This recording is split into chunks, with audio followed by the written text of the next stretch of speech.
I guess you can sit up here.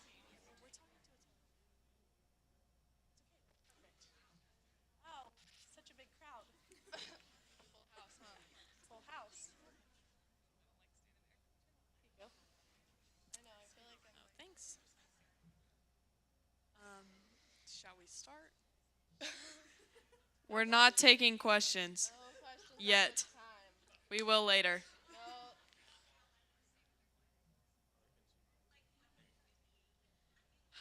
Are we about to start talking? Yeah, but like, you start.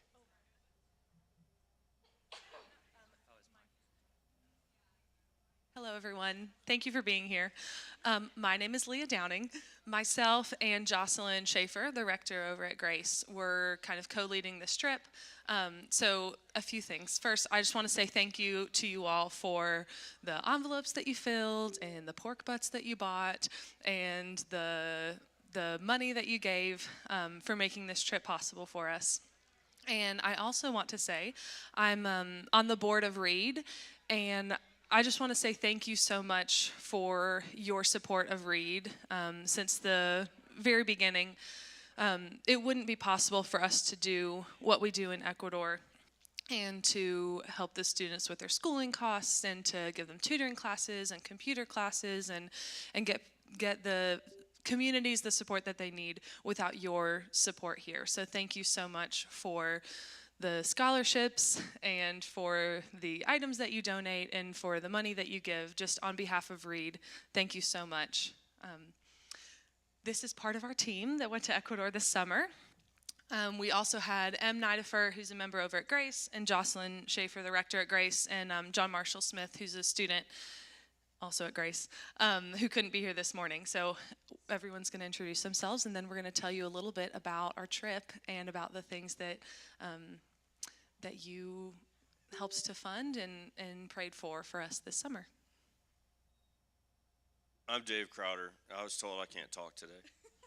I was one of the adult chaperones, if I could be called a chaperone or an adult. I'm Nick Smith, and I was, I guess, a chaperone on the trip. I'm Elias Schaefer, sophomore at Tuscola High School. I'm Annie Holmes, a sophomore at Tuscola High School. I'm Lucy Snyderlow, a senior at Tuscola High School. And I'm Ruthie, no questions. I'm Ruthie Collins, a junior at Haywood Early College.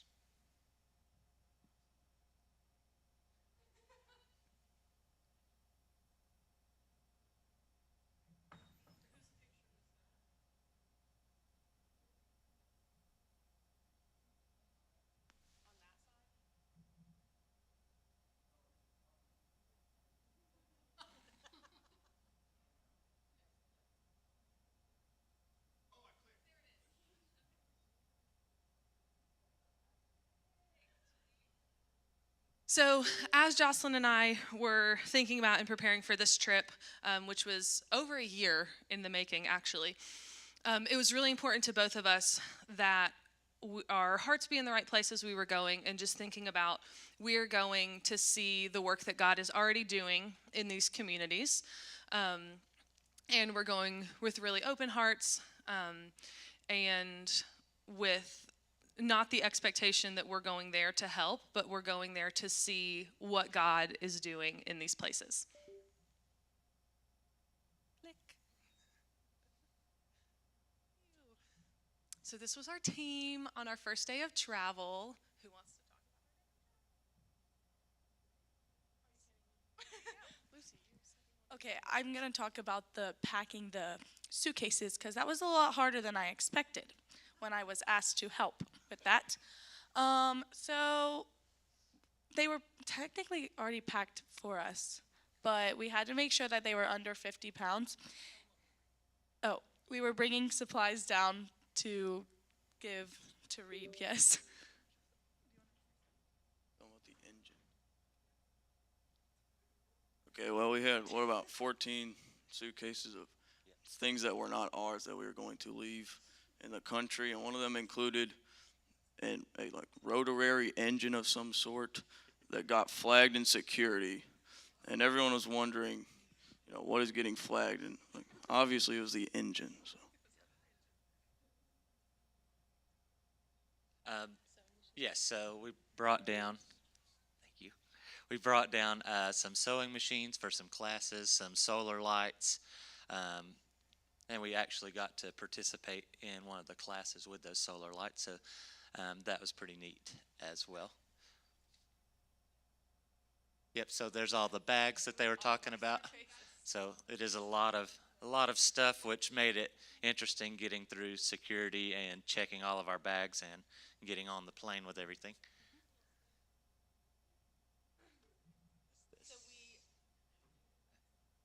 Our first day was mostly travel. We arrived in Ecuador pretty late at night, so we stayed the night, and then we drove from Quito, the capital, up. This is on day 2 to Pilalo. We stopped at a few places along the way, one of which was Quilatoa, a crater lake, used to be a volcano.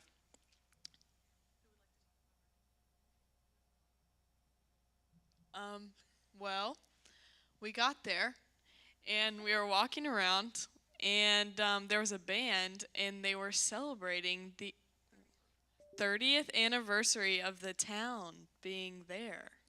And so we got to party with the locals, which is the band that you have just seen on the.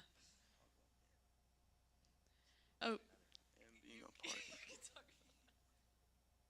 Okay, well, there's this party. I think it was last slide. Can you go back one? Yeah. Maybe the arrows? Okay, that is the band, and they had all these students celebrating. And Em is not here, but I'm sure she would be glad to tell you how hard she partied here. They were handing out alcohol left and right, and Em took advantage of that. But she, yeah. Also, should be noted about this party, there were 2 or 3 men who were dressed as bullfighters, as well as one man dressed as a bull. And M also took advantage of that and acted out a bullfighting scene with them in front of all of us. And it was really great that this is the legacy that we're leaving on that community.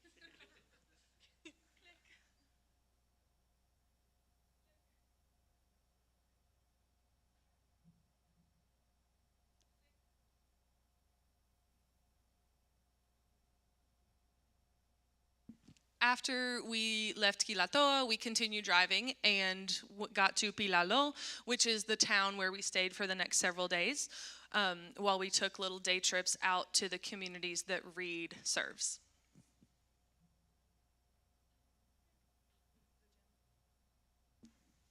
Um, I'm probably not the best person to talk about this because I didn't really hop in on the soccer slash football action. But while we were staying at this community, we there was a community gym by where we were staying, and the men and the boys in that community would come down to the community gym every night at about 8 p.m., like on the dot every night, and they would play football. No, in the community gym, and they actually let us join in on the action. Um, we were not as good as them. We do not play football every day. A little unpracticed, but it was a lot of fun, and we laughed a lot.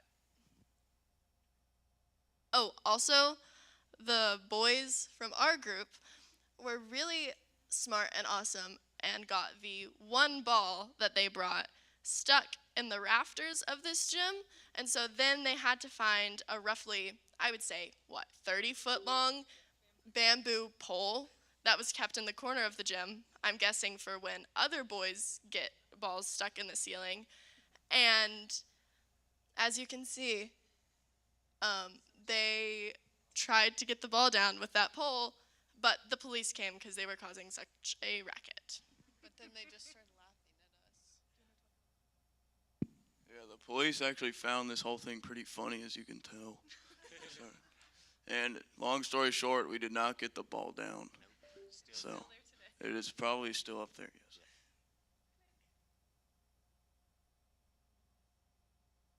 Oh yeah, so how we got the ball stuck up there in the first place was myself, Elias, and John Marshall were playing stickball, and we did you get it up there? Yeah, Elias hit the ball up there. So there was some kids. The kid in the picture on the left is Neymar, and they would watch us play stickball. And I don't think they had played before, and were very interested to watch us. So one of the last nights we were there, we were resourceful with the things that we had found, and I set up a tee for Neymar. I was trying to show him how to swing and hit, and me and Elias and John Marshall taught Neymar and one of his friends how to hit and play baseball. And then Neymar was showing his friend the proper way to do it by the time we were leaving. So that was pretty cool to see. And then another photo of the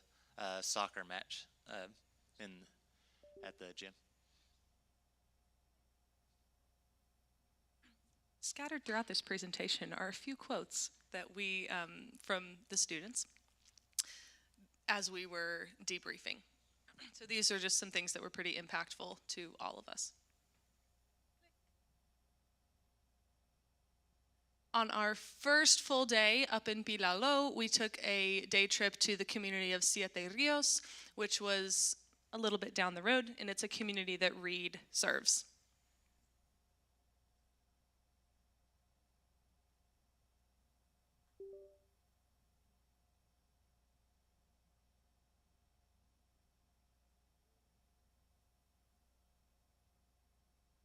Okay. So we went to this community, and on the left, you can see this is where we ate lunch that day, and on the right, this is the work study program. Forgot the word for it, and they basically do work, and it pays for their schooling. So it's pretty cool.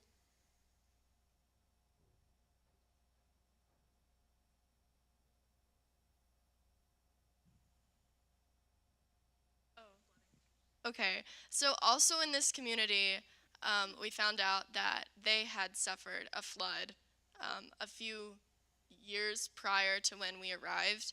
And so that was kind of something interesting for us to relate to them with, because obviously we had a flood, so we knew kind of how they were feeling. But it was interesting to compare and contrast the differences between how their government helped with the flood rebuilding versus how our government has helped us, and really the lack of help. So that was kind of eye-opening to see. But as our guide, Marco, was talking about this, I thought it was really interesting that he wasn't asking for us to help in any sort of physical way. It was more of he just wanted us to be witnesses to what they had gone through, which I thought was a really interesting take on it that I did not expect going into it.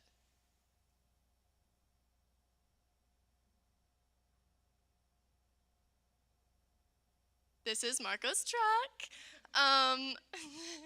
So Marco drove us around in this truck, and it was really awesome because they had wood set up, so it was kind of like seats, but more often than not, everybody was standing up on the wood and sticking their heads out the top of the bars, as you can see all of us doing right there.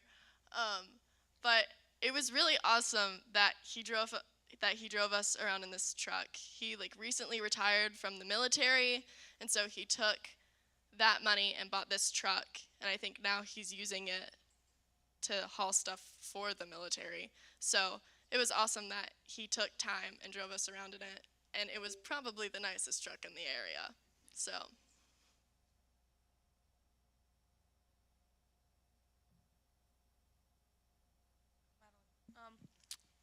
Marco is Madeline's father, right? Yeah. So I think Madeline's in junior, like our age. Yeah.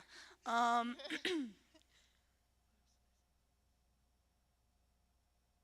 And So Marco had already been driving us around in his truck, and he would talk about his daughter sometimes, and he was so excited for us to meet her.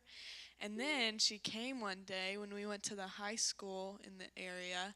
She came with us. So there's us with Madeline on the left. And then on the right side, there's a picture of us taking a little hike with Marco. And he was just so happy that we were there. He just kept saying the whole time how grateful he was that we were there. And again, with what Ruthie was saying, like he wasn't like really wanting us to do anything for his community. He just wanted us to be there to witness the problems. And he was just so grateful that people would be seeing his beautiful country he was very proud of. So. Who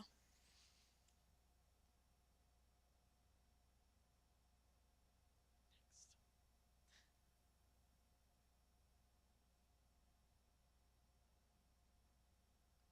this?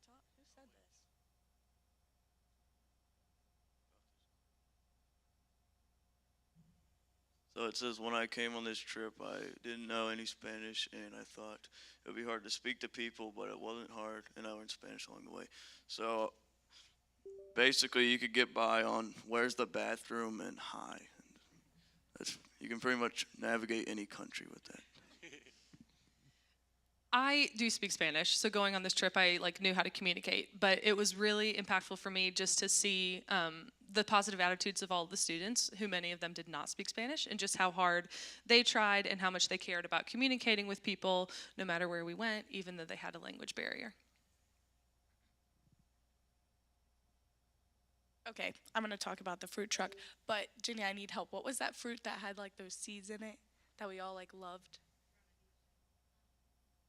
Passion fruit. So when we went to the fruit truck, that was one of the things that I got because I thought that fruit was absolutely amazing, and I really wish we had it here. Um, I don't think we do have it here. What else is on here? The lunch. Okay, so the fruit truck was really interesting because you get a lot more bang for your buck in Ecuador. And wow, it was crazy. I pointed at, I would say, one kiwi, and I handed her $1, which I already feel is a pretty good price for a kiwi because it's fresh organic kiwi. That would go crazy in America. But they gave me like 7 kiwis for $1. It was insane. She just kept putting them in the bag. And I was watching and I was like, oh my gosh. It was awesome though. I wasn't upset about it at all.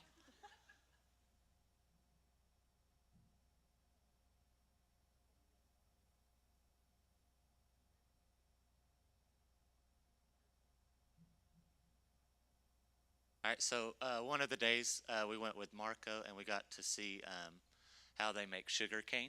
And the picture on the left was actually one of the students in the high school that we went to another time. So that was one way that this family was making money. They were harvesting the sugar from the sugar cane. They had a mule that was making the stone go around to grind the sugar cane to get the juice out of it. And then the picture on the right, they were boiling it down to make the final product of sugar. And that's Marco standing there on the right.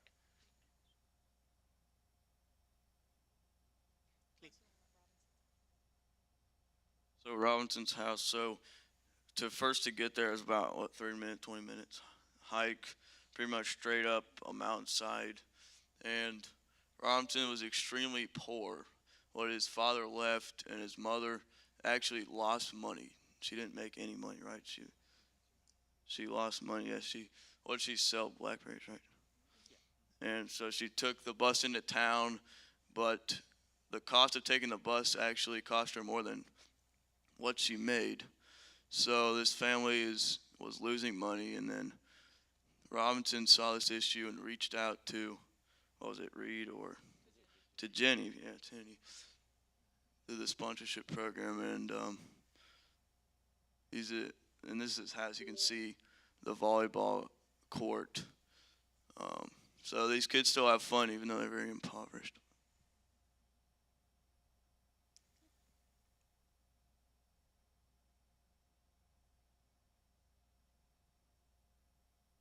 So as we debriefed each night, this was kind of something that we kept coming back to, is feeling like the issues that we were seeing were so systemic that it was really like, it weighed very heavy on us each night as we were debriefing, and just thinking about how these students and these people like Robinson could like get out of such of these issues when they seemed like such big and insurmountable problems. So I was told I was not allowed to talk, so I'm going to keep this really brief. But one of the overarching things of our trip was every night, every morning we had a meaningful, like thoughtful prayer time. What are we getting into? What are we ready for? What's bothered us? What's been good? And in the evening, it was much more of less of a service type time and more of a sharing type time, right? So, and one of the adults would go with the students each evening and kind of lead part of it, and then we would have these question and answer periods. And it was the same questions, but every day there was a shift, right? Because one day you saw A, the next day you saw B, the next day you saw C.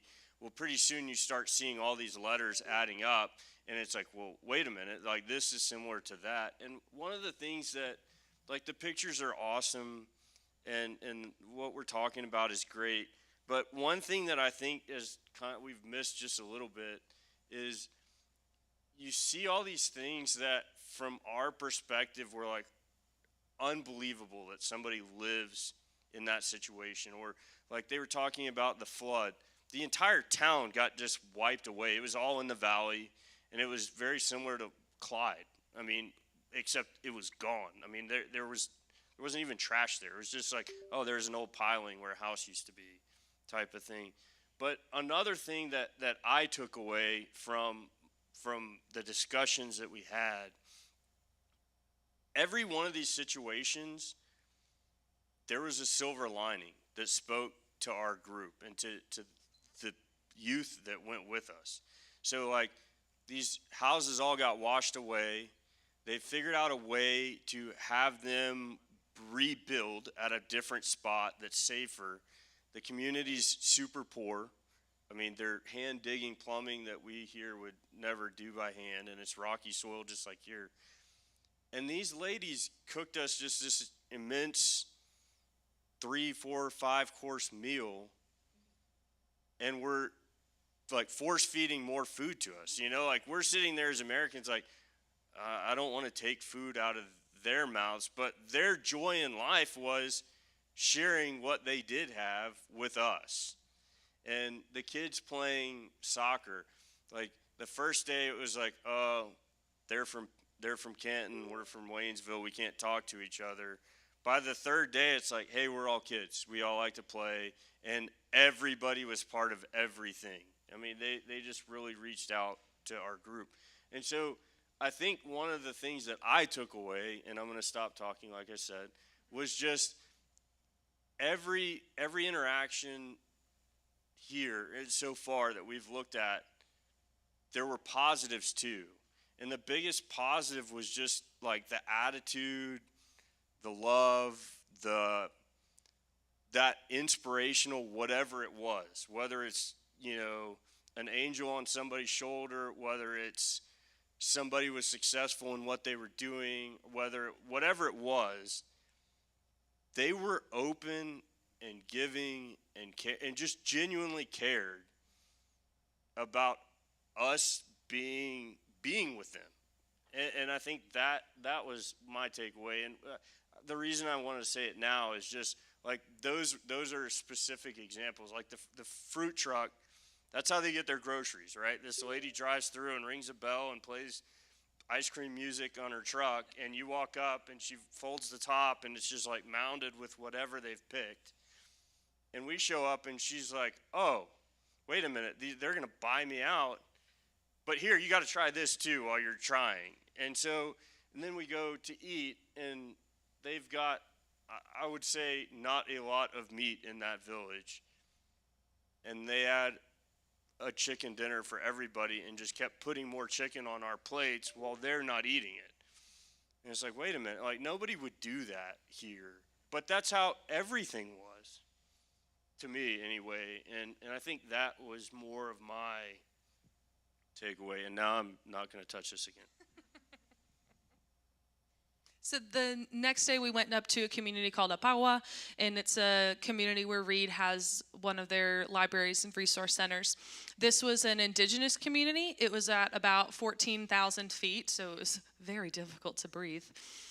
And the culture was a lot different than where we were staying in Pilalo, or than the community we had been to the day before in Siete Rios. The community, which the students will talk about, was really tight-knit, mostly indigenous people.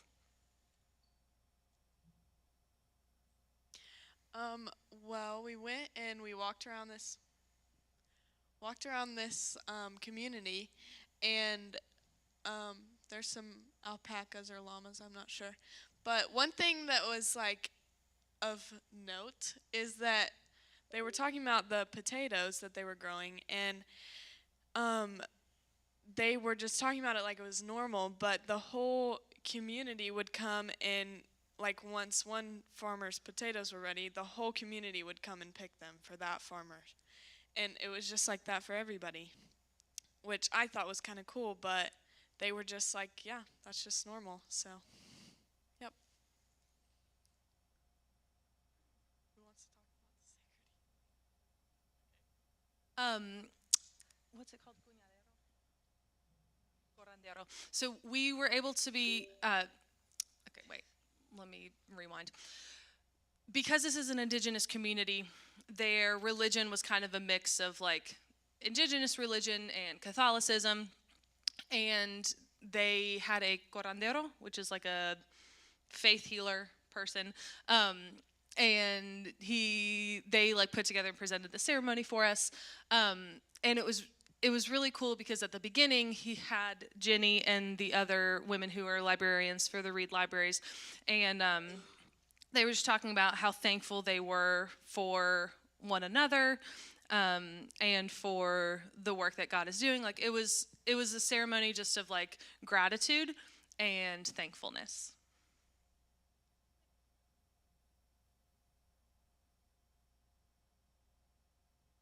Okay, so this is one of the Reed libraries that we visited, and we spent a few hours here, and it was really awesome because once again the librarians were force feeding us food, but it was okay because the food was really good, and we got to try some of the native teas, and it tasted like spearmint gum, but in the best way possible. And that was awesome. And it was also really cool, I think, for us to see books that we would have read here in the States there in Ecuador. Nick.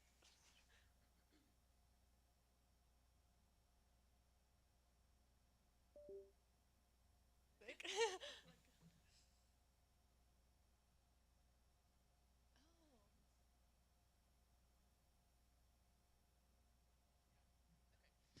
This was a program that Reed started, a microfinance program, and basically the people in this community all put money into a cash box together.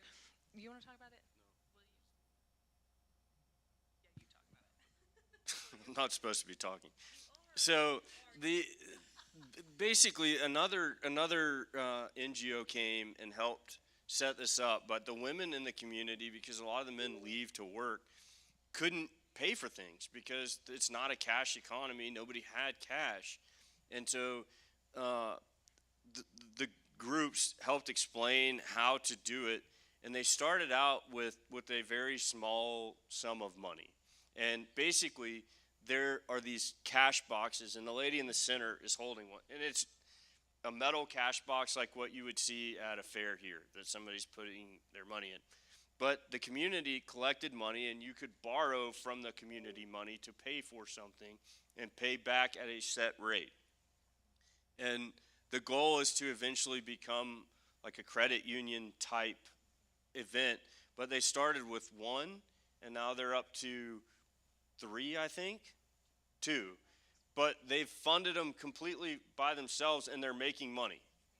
And they're using, again, it's their money that together they're using to make more money, but also to improve their community. So one of the loans, a lady borrowed money, went and bought a goat, raised the goat for however many months, resold the goat at a profit because the goat was now older and larger, and paid back her loan and had money for her own family. And so it's just the small circle of growth within the community, but it's all done by the women in this community. This program is. And the guys are just kind of sitting there like, oh wow, that's pretty impressive because it's been successful. It's really been very successful.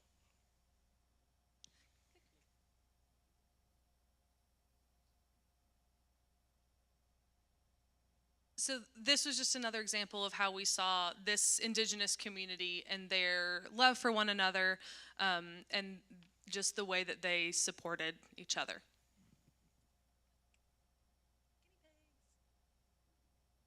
I can talk about this. So this was another home visit we did, and this was in that indigenous community. And there, again, like they were just, it was just a bad situation.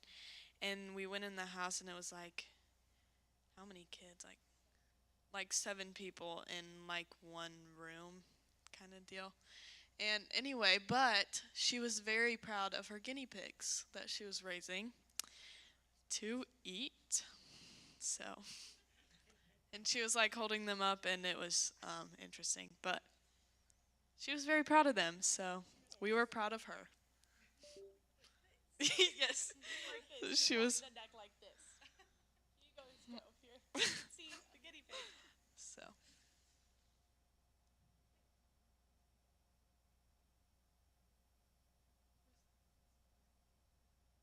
Okay, so this is the next day. We went and we visited a high school. Obviously, the scenery was really pretty. Click. So this is the high school that we visited. This is our guide, Marco's daughter, Madeline. This is the school that she goes to. And this is where we took a lot of the supplies that we brought from the States. So this is where we brought the solar lights that we packed and the really annoying car motor that the airport thought was bad.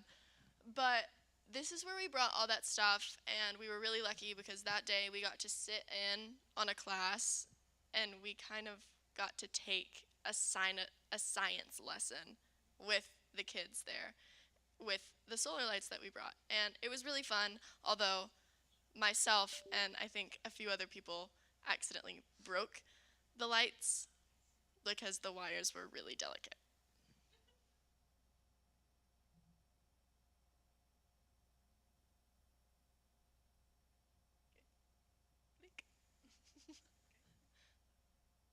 Oh, I got this. Don't even worry. So, this was the Mora Mora 5K, and I actually had a fun time because I am a runner. But came up with this idea for the community because we were staying like in a village area.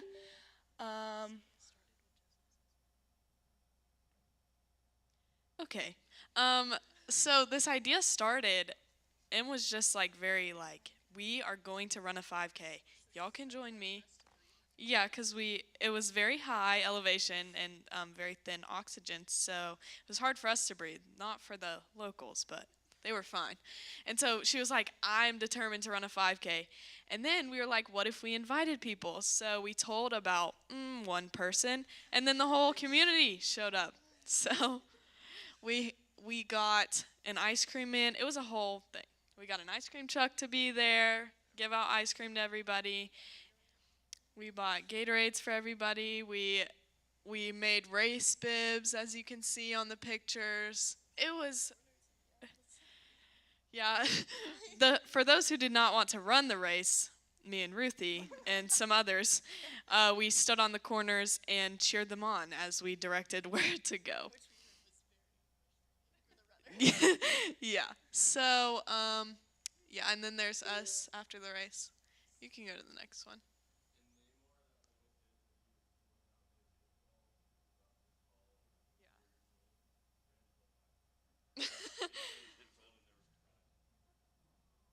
Yeah, and he would stop to walk for about like 20 feet, and then he would just keep running. It was so impressive. Okay, so the prizes were first, second, and third, and first place got $10. Second place 8 or 7, I forget which one, and then third place got 5, and I think Marco got second. Oh, okay, yeah. It was very funny because Marco was like, I will be there and I will be the first to be there. And he was number one on his race bib and he was very excited about it. So there's Marco, as you can see. Oh, yeah. And Madeline came too. There's Marco and Madeline and M with the sign. Yes, this was our favorite. We loved it so much. This is now Taquito. So that concluded our time up in the Andes, up with Reed, and so then we drove back to Quito the next day, and we were with another organization that Jocelyn knew people that had some ties with the Episcopal Church, called Education Equals Hope, and they did a lot of education support within the city of Quito. So we worked with them for a couple of the following days. Okay, so this organization I think was focused more on urban areas, I believe. I don't know. But we were in the urban area, obviously, in the capital. And it was different working with them. I think we had a totally different kind of relationship, but I think we still all got a lot out of it.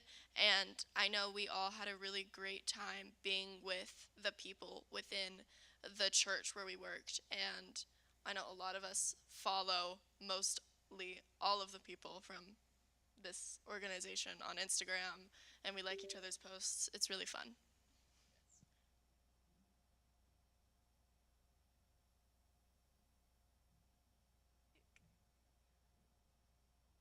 This is just more pictures from our time.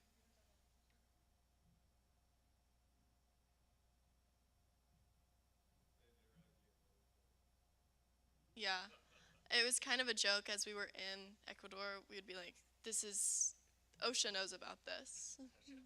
OSHA approved. Totally safe. Click. Click. Oh, Yeah, they passed around a baby. well, It was really fun. that's the next thing, but if I'm not wrong, I think the mom of this little kid did like this jello like cell thing, and we bought it out from her, I guess, and gave the money to the organization so that they can get her like diapers and the stuff that the baby needs. That's on the next slide. Picture.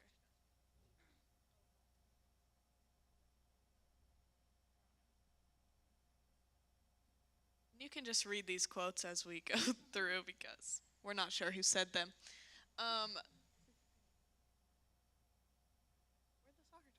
Okay, here's our soccer tournament, and this was in the city, and we spent days cleaning off this soccer field.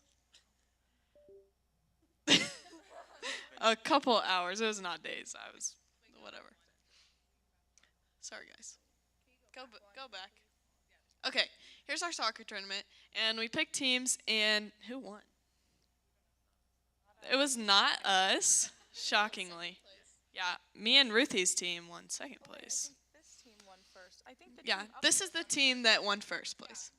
Jocelyn was in that team. Oh, so was Nick. Okay. I guess they didn't win first, but Anyway, it was a soccer tournament, and the whole community came, and it was a lot of fun. And they let us be on their teams, even though we were not that good. The next day, the last few days of our trip, the last 2 days were like our fun excursion days. So we took a plane ride down to the coast where we got to watch the humpback whale migration, which was very, very cool.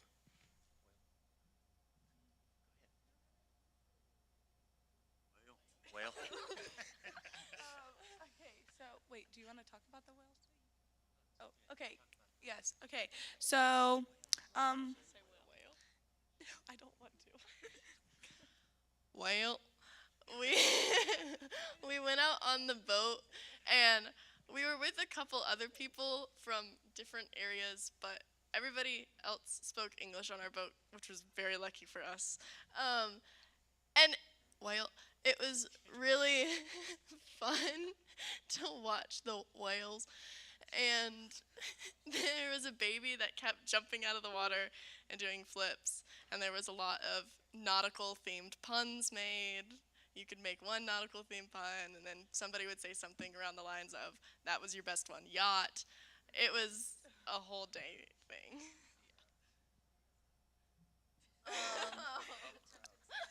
Okay, so this was actually I got in the water and then I got right back out. But this was attempted to go snorkeling, but then we got in and everybody started getting stung by these, like, they were so tiny. They were like this tiny. They were jellyfish, and we couldn't see any of them.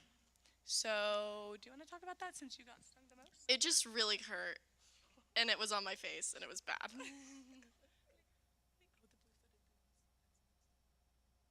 Oh, so also when we were out on this boat, we did a tour around the island, and we saw blue-footed boobies, and it was really awesome.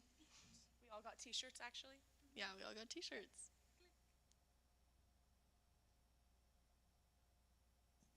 This was our second to last day where we returned. We went to a community called Agua Blanca, which was a excavation, archaeological site where they had excavated like a lot of pre-colonial artifacts, pre-Columbian, artifacts. And we went to a little museum there, and that was a neat experience to see. This was our last day. Our flight back to the United States left at 11 p.m. this day, so we had one last day to wander around Quito before we came home. And there was we went to this middle of the world museum in which there is a controversy between Leah and John as to which way the toilet's flushed, depending on the hemisphere. So they had a demonstration, and it turns out that yes, toilets do flush the opposite way in the southern hemisphere, and Leah was wrong. But Leah is still convinced she is right because she thinks the whole demonstration was a trick and a scam. The what? We got to attend a church service on our last day because it was a Sunday. And so some of the people that we had been working with in Quito went to this Episcopal church, and it was really neat to see, even though it was in a different language, in a different country, all the similarities between the service, that their Episcopal service and our Episcopal services here. And Jocelyn got to be a part of it, which was really neat. Oh, also in this church service, someone told them that it was my birthday when it was not my birthday. But it was like a week after my birthday, but then they like prayed over me because it was my birthday. It was so nice. They didn't know who I was, but they did that anyway. This is the museum where Leah thought it was a scam. Oh, and on the equator, there's like a fun bounce a egg on a nail. Fun thing. I could not do it, but several other people did. This is our last dinner at the Last Supper in Ecuador. And this picture on the right is us in the airport ready to go home. It was all by chance. Yeah, they just randomly checked me. I mean, There was nothing suspicious. They checked my bag, and it was kind of funny. It was just a ton of blankets that we were bringing back. And so they checked between each individual blanket and did not find anything and let me go on my way.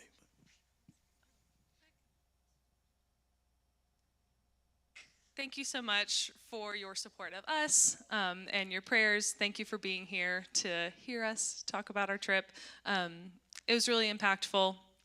The first time that I actually went out of the country was when I was 16 on a trip with my church to Ecuador. So it was really cool to be able to later be able to bring some high schoolers to Ecuador. And I know how impactful that trip was for me. And so just thank you for your support and your prayers just for our trip, but also for our youth.